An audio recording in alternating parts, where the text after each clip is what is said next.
காலை வணக்கம் மாணவ கண்மணிகளே. இன்றைக்கி நம்ம பார்க்க போகிற பாடத்தின் தலைப்பு என் நினைவில் பகுதி 2. படம் பார்த்து கதை கூறுக. இப்போ நான் உங்களுக்கு ஒரு சின்ன கதை சொல்ல போகிறேன். அந்த கதையை நல்லா கவனமாக கேளுங்க. கேட்டுட்டு அந்த கதைக்குரிய தலைப்பு நீங்கள் தான் சொல்லணும். ஒரு அணில் இருந்திருக்கு. அந்த அணில் என்ன பண்ணிட்டு இருந்துச்சுன்னா, ஒரு மாம்பழம், அந்த மாம்பழத்தை சாப்பிட்டுட்டு அந்த மாம்பழத்துக்கு உள்ளே இருக்கும் இல்லையா விதை, அதை என்ன பண்ணியிருக்கு, கையில் வச்சுட்டு இருந்திருக்கு. இதை வச்சு நம்ம என்ன பண்ணலாம் அப்படின்னு சொல்லிட்டு யோசிச்சுட்ருக்கு.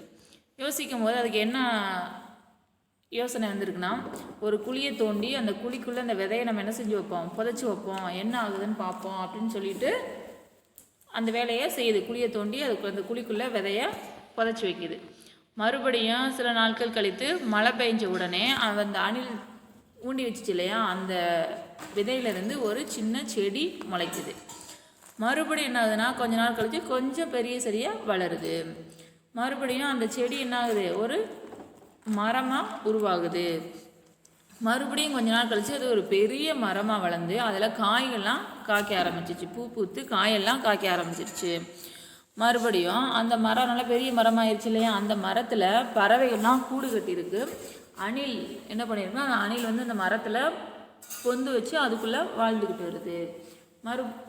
அடுத்தது அந்த மரத்தில் அந்த மரம் ரொம்ப பெரிய மரமாகி அந்த காயெல்லாம் காய்ச்சிச்சு இல்லையா, அந்த காயெல்லாம் பழமாக மாறிடுச்சு. இப்போ அந்த மரத்தில் நிறைய பறவைகள் வந்து தங்குது. அந்த மரத்துக்கு கீழே நிறைய விலங்குகளும் அந்த நிழலில் வாழ்ந்துட்டுருக்கு.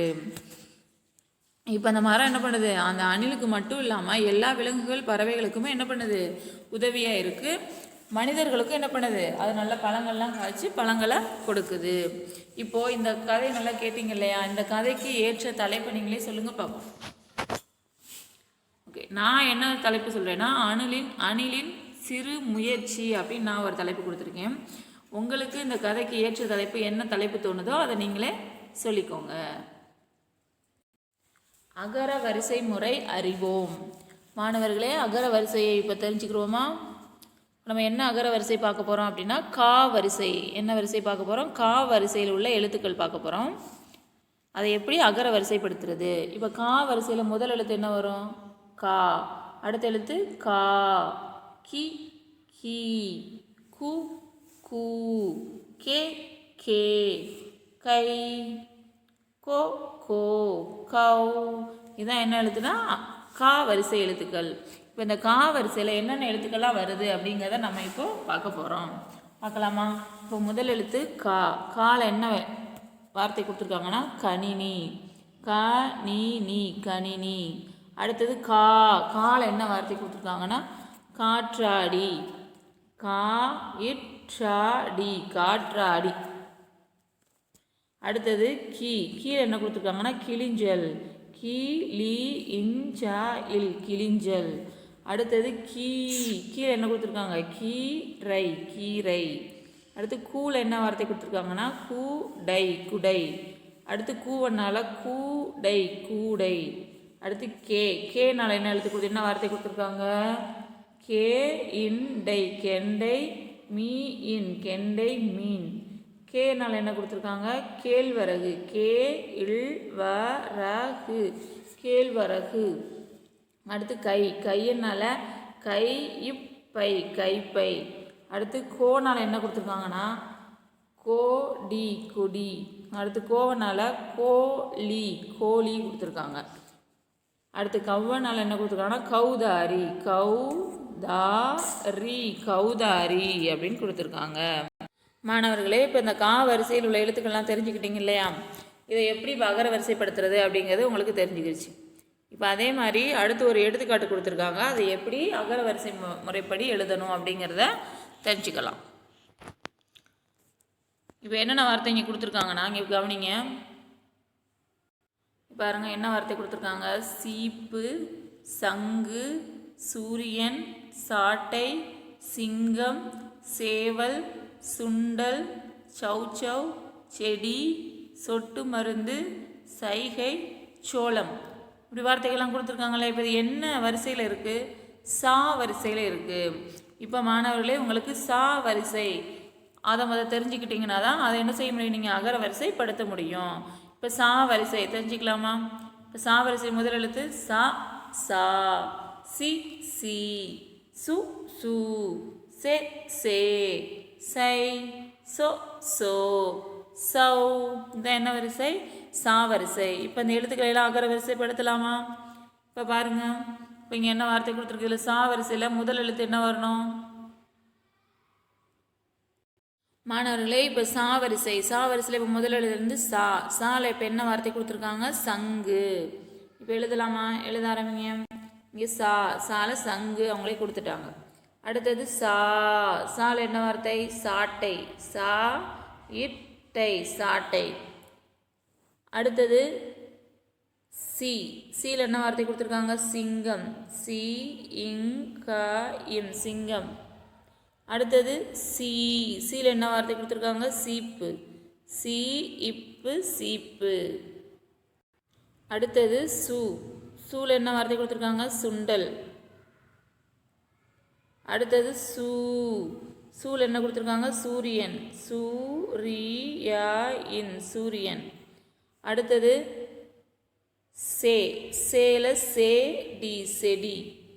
அடுத்தது சேல என்ன கொடுத்துருக்காங்கன்னா? சேவல்.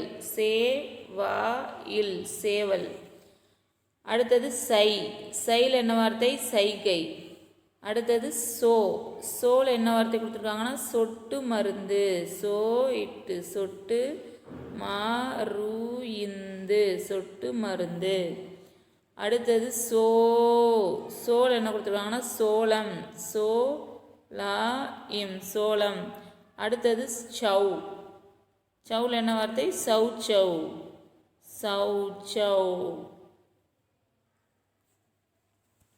இப்போ மாணவர்களே, அந்த சா வரிசையில் உள்ள எழுத்துக்கள்லாம் உங்களுக்கு எழுத தெரிஞ்சுக்கிச்சு இல்லையா?